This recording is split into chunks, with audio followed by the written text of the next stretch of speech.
What's up, everybody? Hey, Tom Laird here, host of the Advice from a Call Center Geek podcast and founder of Expedia.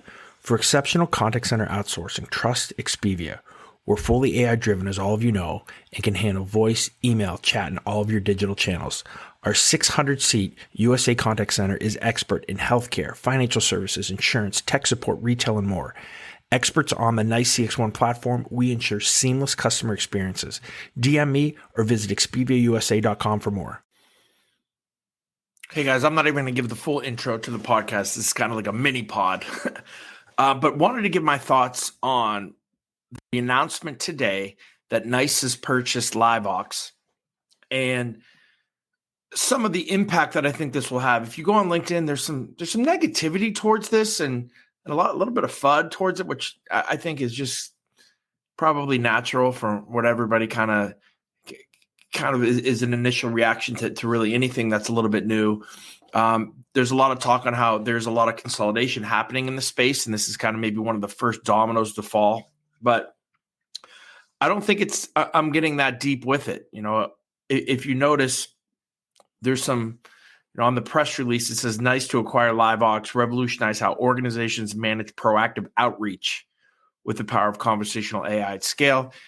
All you need to hear in that phrase or that one line headline is the word outreach, because that's what NICE wanted from LiveVox. So LiveVox started basically as an outbound platform, worked majority with a ton of debt collectors, still have a ton of debt collectors, have a huge outbound portfolio, have one of the best dialers, outbound predictive dialers on the market, top notch. How they work everything from drop-offs to TCPA to make sure everything is legal and you're set. It's an amazing platform. If you're looking for an outbound dialer, that really is the cat's meow. The CX1 dialer is not great, right? And everyone kind of knows that. NICE has almost blatantly admitted that. So it's never really pushed. It's just kind of something like, yeah, we'll kind of tolerate. And I think that's really where this comes in. Forget about this AI in the headline here. Just hear the proactive piece. What NICE wanted was the dialer technology, that dialer platform to instill and put into CX1. CX1 is, for my dollar, is the number one, CcaaS inbound interaction platform, right? Whether that is full omni-channel, so voice, email, digital chat. Outbound, they were really lagging. So I know the LiveVox people, and I've done a bunch of demos and talked to them, and they're great people.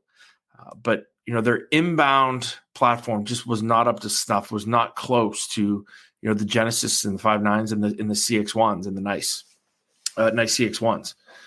So I also think that they thought, outbound, I don't want to say it's dying, but it's very difficult to navigate, right? There's so much regulation going on. What happens here in the States, what happens even in Europe, that I think it's very difficult. And when they couldn't really get their inbound platform, not to say that it was terrible, because it wasn't terrible, it wasn't as good.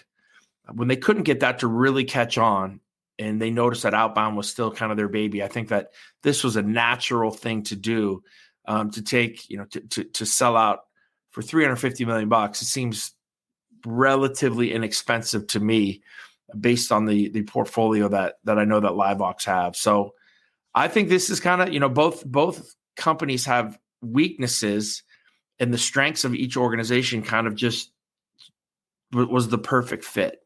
So I'm not saying it's a marriage made in heaven, but it makes a lot of sense in the CcaaS world that these two would kind of combine. So I think now NICE has almost everything, right? They have the number one inbound omni-channel platform with CX1, and I will say this, they have done a really good job since the NICE InContact merger, which was bumpy at first, of being able to integrate kind of ancillary or third-party outside platforms into their platform. So I think they've become really good at that. All of the old NICE stuff is really now native into CX1. You don't feel like there's a couple things hanging on there, but you don't really feel like they're just slapping things on. It all feels very natural. I'm sure that the first piece of this is going to be a little, I use the word wonky, right? When they try to get this going early, but as rollouts come, I think that you're going to see, this get really smoothly entered into the CX1 universe, and it's going to be a huge benefit to, I know, even us. Like, we don't use the dialer. We just use APIs to connect and do our own kind of power dial. But with the LiveVox, if that technology gets moved in, we might even have to look at using some of that, because it is really, really good. And you feel really good from a TCPA standpoint as well, that's going to be on point. So again, just a couple quick thoughts. Kind of an interesting day when big companies like this kind of come together in our little world.